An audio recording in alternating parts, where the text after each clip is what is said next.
Is there at this very moment a global secret brotherhood plotting to control the world? Or even worse, is the shocking plan already in motion? Have devastating weapons already been positioned around the world to cause catastrophic results? Can it be stopped?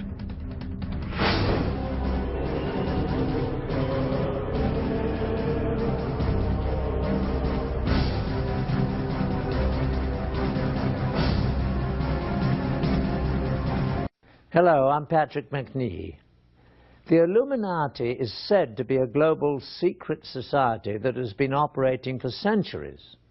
A hidden brotherhood that includes some of the world's most influential people, people of all races and religions that hold top positions in government, churches, business, education, science, medicine, military, financial, and charitable institutions. A secret fraternity whose sole purpose is to take over control of the entire world's resources, finances, and its people. If such a powerful secret society does exist, it represents the ultimate threat to the free world. In fact, it means that right now there is actually no free world at all. Some say it's preposterous, but now for the first time ever we have obtained proof that not only such a global secret organization does exist, but it has infiltrated two of the most powerful intelligence agencies in the world. What's more, weapons of mass destruction have been hidden in the USA and other countries for future use. How could this happen? To get to the truth, we must first explore the dark reaches of the world's secret societies, whose history, rituals, and very existence are shrouded in mystery. Secret societies have existed for thousands of years. They all have one thing in common: unique knowledge, which they swear by oath to keep secret. For armed with this knowledge, limited to themselves, they believe they can control others. One of the earliest secret societies still exists today, the Masons. It is believed that its origins date back to ancient Egypt, when only a select guild of stoneworkers possessed special mathematical knowledge necessary for building the pyramids. Throughout history, Masons kept their methods to themselves so that only they could build the great structures throughout time that still stand today. First, the pyramids, and on to the great castles and cathedrals of Europe. But secret societies were not limited to tradesmen. The word assassin has its roots in a secret brotherhood of Shiite Muslim warriors that controlled northern Syria during the time of the early Crusades in the 11th century. Their speciality: they had perfected the art of killing.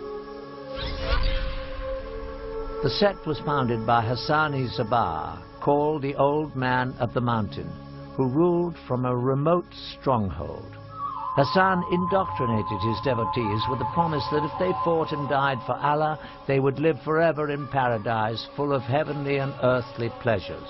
He used the gruesome power of torture and murder to give his teachings special impact and assure complete discipline and devotion. Hassan gave hashish to his fanatical disciples to induce a feeling of invincibility before sending them on suicide missions. Hence the name assassin was derived from the word hashashin, or hashish user. By 1100, the assassins were said to number over 70,000 fanatically devoted members. About the same time in history, another secret brotherhood was created, the Templars. The Prieuré de Sion, Priory of Zion, was a chivalrous fraternity created in medieval France with the purpose of preserving the Merovingian bloodline and returning them to the throne of France. Their official headquarters was the Abbey of Notre-Dame du Mont de Sion in Jerusalem.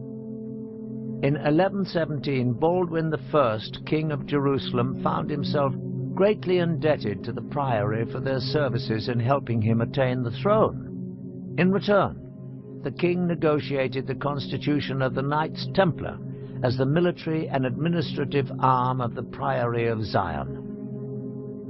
The Knights Templar had been created 10 years before for the purpose of safeguarding pilgrims on the road to the Holy Land. During their time in the Middle East, the Templars had contact with the Muslims, including the Assassins. In fact, after the Crusades, because of the enemies they had in common, the Assassins took refuge among the Templars, imprinting the Christian soldiers with much of their fanatical and deadly ideas. As the Templars developed, they became not at all an orthodox Christian organization. But their secret rituals and doctrine were much more mystical, heretic, and occult-oriented.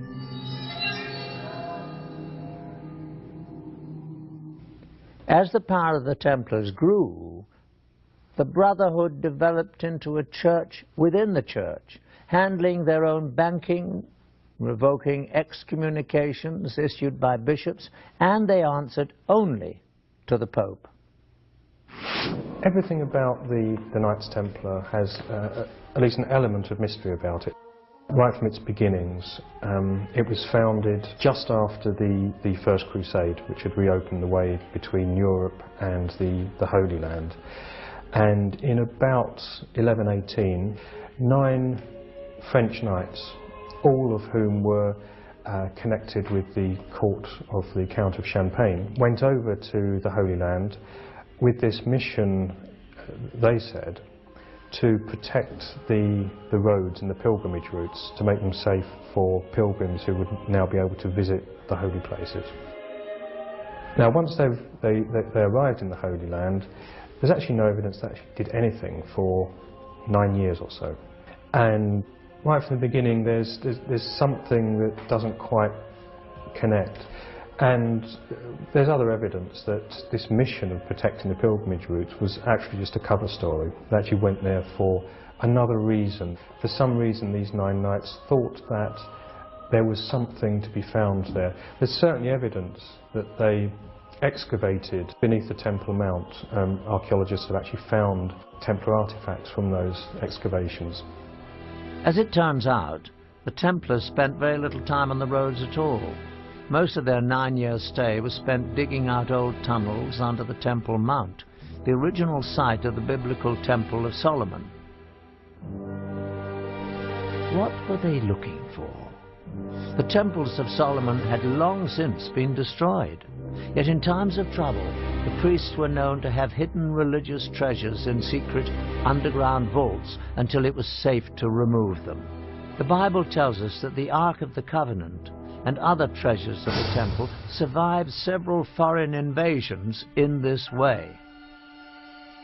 Perhaps the Holy Grail had survived in the labyrinth under the temple as well, waiting for man to rediscover its power.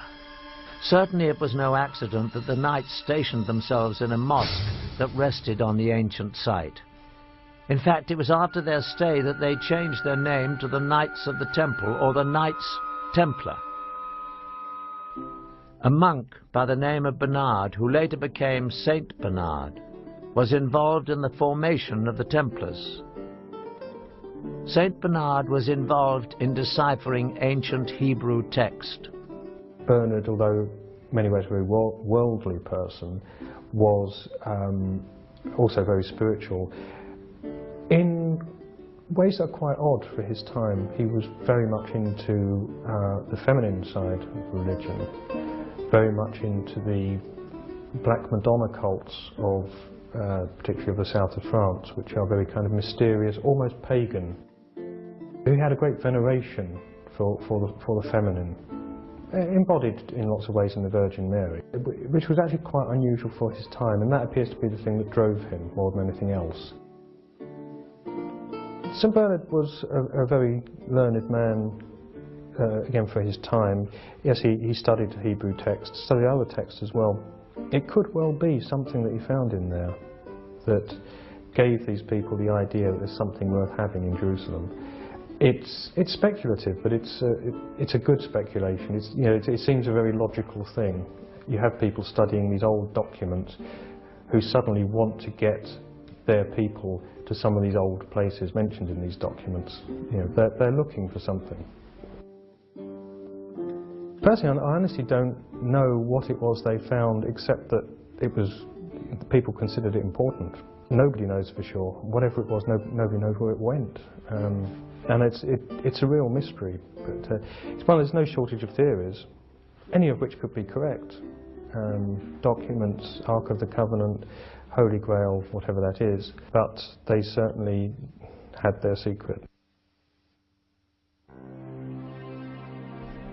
A very old text records the find. We repaired to the secret vault and let down one of the companions as before.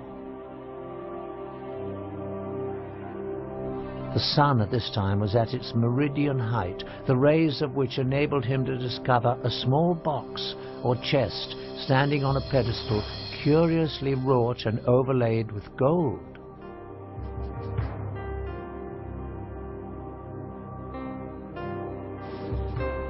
He gave the signal of ascending, and it was immediately drawn out. We have brought it up for the examination of the Grand Council. Just what was in this small box that got the Templars so excited? Clearly, a group of Christian knights, bound by the vow of poverty, were not interested in anything of material value. More likely, it was an object of great religious significance. To this day, we still do not know exactly what the Templars found in the secret vault. What we do know is that news of the find brought Count Hughes of Champagne, the man who bankrolled the expedition back to Jerusalem, to join his former vassals. Once there, he immediately gave up all his worldly possessions to serve under them, as one of the Knights Templar.